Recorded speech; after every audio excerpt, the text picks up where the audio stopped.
Tudo bem? Esse vídeo é para você que quer uma estratégia de preparo para o concurso da Receita Federal. Então, se você quer passar no concurso da Receita Federal, quer uma orientação de como conseguir passar na Receita Federal, quer um passo a passo, eu vou falar aqui para você, eu vou te dar dicas preciosas, dicas importantes para um mapa da mina, vamos dizer, para você conseguir ser aprovado. Mas daí você deve estar pensando de onde esse maluco tirou essas dicas. Bom, eu já passei no concurso da Receita Federal, hoje não trabalho mais lá, mas agora trabalho em um outro concurso equivalente, que eu sou fiscal da Cefaz São Paulo. Bom, o que eu vou te mostrar nesse vídeo? Eu vou, primeiramente, vamos falar sobre a carreira, o que faz um analista, o que faz um auditor. Vamos depois falar sobre materiais, quais são os melhores materiais, como você se preparar para este concurso. Depois eu vou te dar uma estratégia de preparo neste concurso e principalmente para aqueles que estão iniciando. A gente vai ver depois as matérias, quais as matérias têm maior peso, onde focar mais. Eu vou mostrar para você um local que você consegue ver quais as matérias que mais caíram nos últimos concursos da Receita, totalmente grátis. E ao final eu vou dar uma orientação se você deve focalizar no concurso de analista ou de auditor. Estamos claros? Muita coisa aí, vou tentar ser o mais rápido possível, mas é muita informação. Então vamos aí tranquilamente, passo a passo.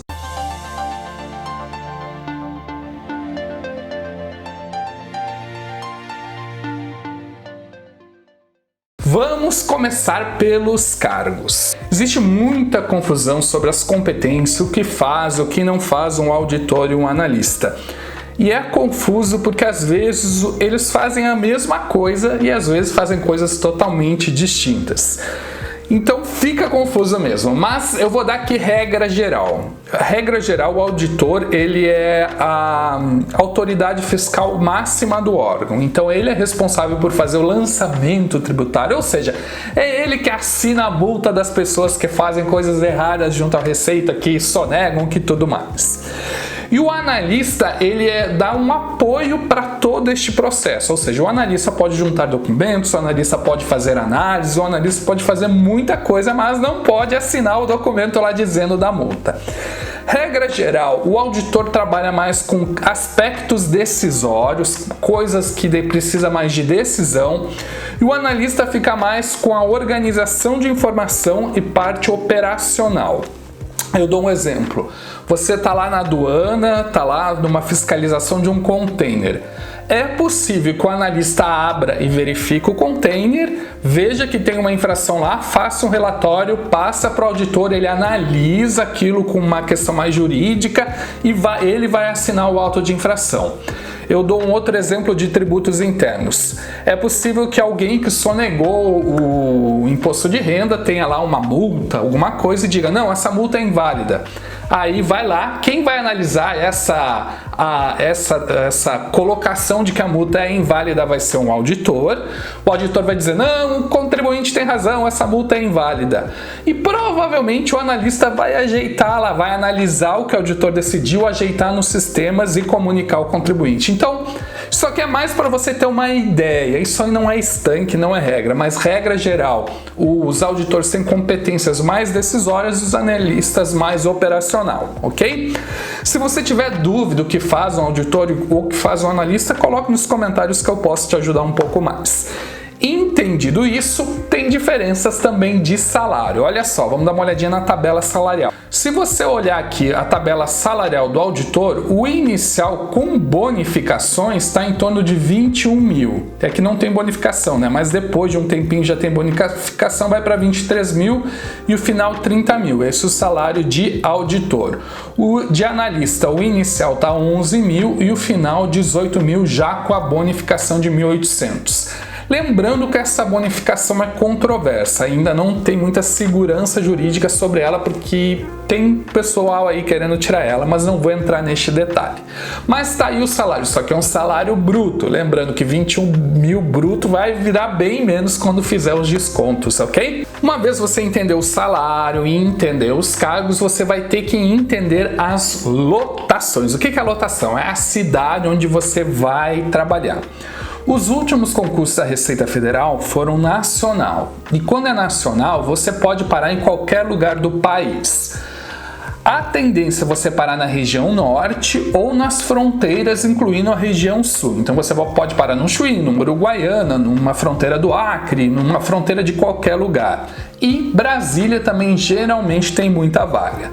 Dificilmente vai ter um concurso com vaga para Porto Alegre, Rio de Janeiro, São Paulo. São Paulo às vezes até tem. É difícil. Então é um concurso que você tem que entender que você provavelmente vai passar um tempo pagando um pedágio em algum lugar distante, vamos dizer assim, dos grandes centros, e com o tempo você vai conseguir uma cidade melhor. Mas cidade de praia, do Nordeste, Rio de Janeiro, essas cidades Florianópolis, são muito disputadas. É difícil que você consiga rapidamente chegar nesses locais. É importante você ter isso em mente. E o dia a dia do trabalho, a Receita Federal é um órgão de excelência, é um órgão muito bem estruturado, assim, ele tem uma parte de informática, vamos dizer assim, ou de tecnologia da informação muito boa, principalmente para um órgão público. Ela está tendendo a trabalhar cada vez mais em home office. Claro, a aduana, fiscalizar aeroportos não dá para trabalhar totalmente home office, porque tem que estar lá presencialmente, mas a parte de tributos internos e fiscalização está cada vez caminhando mais para home office. E algumas dúvidas que surgem: tem porte de arma? Na aduana tem, mas não é assim, não é fácil. Você tem que justificar, tem que ser provavelmente a arma funcional. Essa é uma dúvida que me perguntam muito. As carreiras são carreiras muito boas de trabalhar. A Receita Federal é um órgão que prima pela gestão de pessoas. Então, claro que se você falar com alguém que está lá dentro, vai dizer não, a pessoa quando está dentro sempre acha que tem algum problema, mas regra geral é um órgão de excelência, bom de trabalhar. Você consegue com o tempo, conversando com as pessoas, se encaixar numa área que você gosta mais. Então, se tentei a aduana, não gostei, posso ir para tributos internos, você pode ter uma certa flexibilidade, ok? Estando isso claro, vamos continuar a nossa estratégia de estudo analisando as últimas provas, analisando o que você tem que focalizar. Vamos começar pela concorrência. Eu vou pegar aqui o último concurso de analista, que foi 2012, e tivemos 128 candidatos por vaga. E o auditor de 2014 foram 246 candidatos por vaga. E eu não quero que você pire a cabeça pensando, é muita gente. Não, fica tranquilo, dá para passar, você só tem que estudar e não se preocupar com isso. Até porque essa coisa de candidato vaga é meio bobinho, né? Na verdade, você não concorre com 246 candidatos, você concorre com 89 mil candidatos lá, você tem que ser melhor que 89 mil pessoas. Então, é um horror de pessoas que você tem que ser melhor. Se eu fosse me preocupar com isso, eu jamais teria passado em concurso nenhum. Então minha sugestão é não se preocupe com isso. Se eu ficasse pensando, olha, eu tenho que ser melhor que... Eu acho que teve concurso aí que eu fiz que teve mais de 1 milhão de inscritos, eu passei, então eu tenho que ser melhor que mais que 1 milhão de pessoas ou alguma coisa assim. Então não pense nisso, realmente não pensa nisso, tá? Para você ter uma ideia das notas de corte de auditor, eu estou mostrando aí um gráfico. No concurso tá em concurso de 2014, 2012 e 2009, tá? Se você olhar, o primeiro lugar em 2014 acertou 87% da prova, em 2012 77% e em 2009 90% da prova. Já vamos pegar a nota de corte, ou seja, quem ficou dentro das vagas acertou 74% da prova em 2014, em 2012 65% e em 2009 80% da prova. E por fim, a nota de corte, que é os excedentes, que a Receita costuma chamar mais pessoas. Ela faz a primeira turma e depois chama os excedentes, ou seja, os excedentes em 2014 foi 71%, 2012 62% e 2009 78%. Então, se você pensar, olha, se eu acertar 80% da prova, eu tô dentro, independente, pego o último lugar dos excedentes, independente do ano. Então, foca nisso, foca nos 80% da prova e fica tranquilo, não se estressa com o restante. E fique tranquilo que essa prova é muito difícil. É difícil fazer 80%, você vai demorar, mas é só um foco. Se você nos simulados estiver com 60, 70, tá no caminho, 50 até que seja, tá no caminho. Fica tranquilo que uma hora você vai chegar aos 80%. Bom, agora que já analisamos a concorrência, vamos começar a pensar estratégias de estudo. E a minha primeira estratégia é você tem que ter um bom material. Eu me lembro o meu primeiro concurso que eu fui fazer, acho que foi do Banco do Brasil, eu fui lá, comprei uma apostila da esquina e a apostila era muito ruim, não me preparou, eu não fui aprovado naquele concurso, que eu achando que eu era ruim, quando eu descobri que talvez eu até fosse ruim, mas a apostila era pior ainda. Bom, eu vou aqui recomendar 3 cursos e tem muitos outros cursos preparatórios. Minha sugestão, se você está em dúvida se algum curso, ou se alguma bibliografia, ou se algum livro é bom ou é ruim, coloca nos comentários que eu troco uma ideia com você e ainda te digo o porquê é ou porquê não é. Vamos lá, minha primeira opção, e não é primeira porque primeira é só para eu falar, eu vou sugerir o Estratégia Concursos para sua preparação. Por quê? Porque é um curso tradicional, ele dá um aprofundamento legal nessa matéria que você precisa estudar, nessa área fiscal, e ele tem bons resultados. Ele teve excelentes resultados nos últimos concursos fiscais. Só para você ter uma ideia, 66% dos aprovados na Cefaz do Distrito Federal, do que é o último concurso fiscal, são ex-alunos do Estratégia.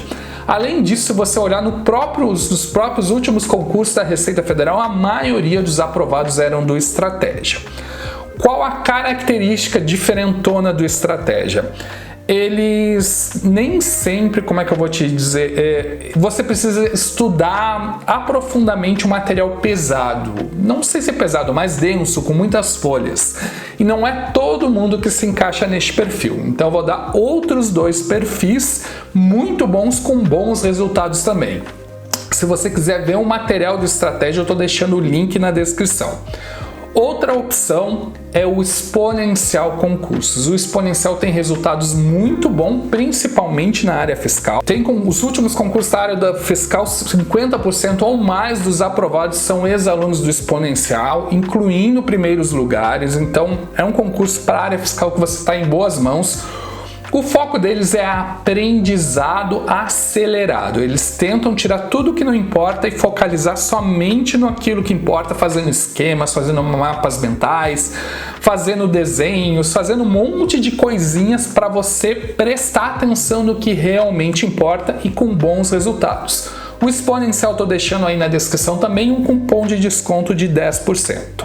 Ou mais, eu não lembro quanto é que é o cupom, mas eu acho que é isso. Outra opção muito boa, principalmente se você está iniciando na área de concursos, é o Gran Curso Online. O Gran Curso também tem excelentes resultados na área fiscal. A coordenação deles é a do Alex Meireles, que ele é muito bom mesmo. Tem professores excelentes, professores de qualidade, tem bons resultados. E o diferencial deles, eles trabalham muito uma videoaula atraente. Então, se você está iniciando, às vezes, uma apostila é difícil você entender aquela particularidade. Tem coisas complicadas nessa área fiscal. Então, o Gran Curso Online vai te ajudar e eu tenho cupons de desconto muito bons do Gran Curso. Olha aí na descrição ou me peça nos comentários. Falando do material, eu vou mostrar para você um local para você ver o que mais caiu nas últimas provas da Receita Federal. Vamos olhar aqui no meu computador? Bom, eu estou deixando aí o link na descrição esse artigo que é a Receita Federal Manual do Concurso. E se você olhar aqui embaixo, se você olhar aqui, vamos olhar o que mais caiu para auditor fiscal. Primeiro, o que caiu? Caiu língua portuguesa, espanhol, isso aí tudo caiu no último concurso da Receita Federal. Mas se a gente olhar o último concurso, a prova discursiva representou 22% da nota final, então ela teve um peso muito grande. E o que foi mais importante? Língua portuguesa foi aqui, quase 25% da prova, depois acompanhado de direito tributário. Os dois juntos somaram 43% da prova, ou seja, foi um valor muito alto, sendo que as outras 8 matérias menores foram 11% da prova. Então, se você estudar, focalize, língua portuguesa, direito tributário, direito constitucional e comércio internacional. Se você quiser focalizar para auditor. E os assuntos mais cobrados: tributos federais, comércio exterior brasileiro, regime aduaneiro de tributação, teve inglês pesado, interpretação de texto e sintaxe. Então, comércio internacional nessa prova caiu pesadão. Se você olhar aqui, você vai conseguir ver também dentro de cada assunto o que é mais importante. Coesão, coerência, tudo mais.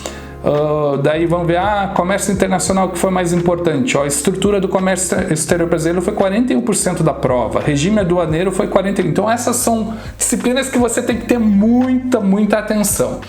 Significa que não vai estudar o resto? Não. Significa que você tem que ter muita atenção nessa disciplina. Isso aqui foi da última prova. Se você pegar todos os concursos da Receita Federal, você vai ver que ainda a língua portuguesa e direito tributário são as matérias de maior peso. Tá tudo aqui para você. Tem também para analista tributário. Eu não vou entrar aqui nas matérias em si, porque tá aí o link. Você vai ter que ter um tempo olhando, e o que é importante, você entender o que você tem que dar mais atenção, mais foco. Tipo, aquelas matérias menos importantes você até tem que estudar, mas essas que tiveram mais peso você tem que saber praticamente de cor. Entendendo isso, vamos uma estratégia para quem está iniciando. Lembrando que ao final eu vou dar uma dica se você deve ou não deve estudar para analista ou para auditor. Bom, primeiro, quem está iniciando em concurso público, minha sugestão é que você gaste aí 2, 3 dias estudando como funciona um aprendizado. Aprender para concurso é muito diferente do aprender para estudar para qualquer outra coisa. Você tem que ter um estudo muito mais aprimorado. Minha sugestão: aprenda técnicas de memorização e aprendizado. Mapa mental, flashcards, autoexplicação, palácio da memória. Tem 1 milhão de técnicas de memorização aí. Eu mando para você um link. Coloque nos comentários, eu mando para você um link de técnicas de memorização. Você também tem que aprender a organizar o conteúdo de uma forma inteligente. Tem o método cronograma de estudo, tem o método Pomodoro para quem tem dificuldade de concentração. Tem muita coisa aí legal que eu posso te mandar, mas você vai ter que aprender a organizar o seu material e organizar o seu estudo. Além disso, você vai ter que aprender a ter um equilíbrio emocional. Esse tipo de concurso você não passa estudando 2 meses. Às vezes são anos de estudo, então você tem que ter uma estratégia de preparo. Claro, eu conheço pessoas que passaram neste concurso estudando 6 meses. Conheço. Mas, regra geral, as pessoas estudam mais de 1 ano. Então você vai ter que ter um foco no longo prazo e cuidar do seu emocional, estudar o máximo possível que você puder. E nessa parte de organização, eu tenho uma planilha que meio que organiza o edital para você por importância de matéria, disciplina e tudo mais. Ela é totalmente grátis. Se você quiser, me peça aí, eu tô mandando para você. Bom, por fim, e eu vou dizer para você se eu acho que você deve estudar para auditor e analista, ou só auditor ou só analista. Bom, geralmente o concurso de analista tem mais vagas e por isso ele é mais fácil e menos matéria, então por isso ele tende a ser um pouquinho mais fácil. O concurso de auditor tende a ter menos vagas e acaba as notas sendo um pouco mais pesadas e tem mais conteúdo para estudar. Quando eu me preparei para a Receita Federal, eu focalizei no concurso de analista, mas aconteceu uma coisa engraçada na época, engraçada e triste. Eu notei que muitas pessoas que passaram, na época dava para fazer os 2 concursos, passaram no concurso de auditor, tiveram uma nota de analista inferior à minha. Ou seja, eu percebi que se eu tivesse focalizado um pouquinho mais para auditor, talvez faltou 1 ou 2 pontos para passar no auditor na época, eu tivesse passado no concurso de auditor. Então minha sugestão é o seguinte: se você, às vezes só tem concurso para analista, às vezes só para auditor, às vezes para os 2 no mesmo dia, você tem que decidir qual fazer. Minha sugestão inicial: como a gente está sem edital aí, focaliza nos 2 concursos. Focaliza no auditor e você vai estudar automaticamente para o analista. Se você está iniciando, comece estudando as matérias comuns dos 2 concursos e depois vá direcionando. Quais são as matérias comuns? Língua portuguesa, espanhol e inglês, raciocínio lógico quantitativo, legislação tributária, direito constitucional, direito administrativo e direito tributário. Bom, você começa estudando essas matérias e depois de elas minimamente masterizada, aprendida é estranho, né? Depois que você aprender essas matérias minimamente, você começa a ver se vai focalizar para auditor e analista. Vá vendo os boatos, vá vendo as notícias, talvez saia só o concurso de auditor, talvez só de analista, mas minha sugestão, foque no auditor que você automaticamente está estudando para analista. Quando se aproximar, quando tiver edital, talvez você daí, não, eu não estou bem preparado. Nunca você vai se achar bem preparado. Mas, não, preciso focalizar para analista, beleza, faça essa decisão, mas deixa mais próximo. Minha sugestão é agora, focalize para auditor para ganhar um analista e até o ata de brinde. Espero que tenha ajudado, não esqueça de inscrever no nosso canal, acionar as notificações, dar o joinha aí, compartilhar com os amigos. E lembre-se sempre, o que precisar pode contar comigo. A minha maior alegria é ver você aprovado. Abração e sucesso!